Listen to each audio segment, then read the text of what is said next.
Dar noriu pakalbėti apie saugumą.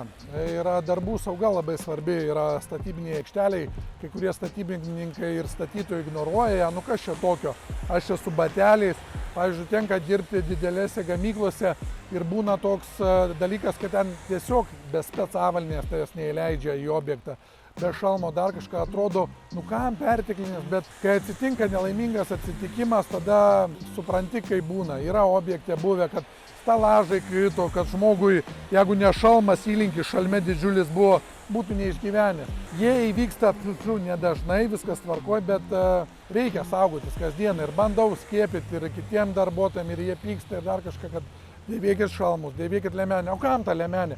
Paprastas dalykas, žmonės dirba su technika. Tavęs tiesiog gali nepastebėti, ypač tamsesnių paros metu, kada sutemsta, kada viskas. O kai tu dėvi liemenėje, nu sunku tavęs nepamatyti.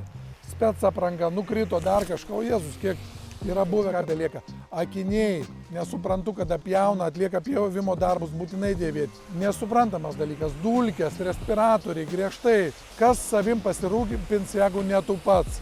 Tai tikrai didžiausia rekomendacija neskubėti, užsidėti apsauginės priemonės ir tik tada darbuotis.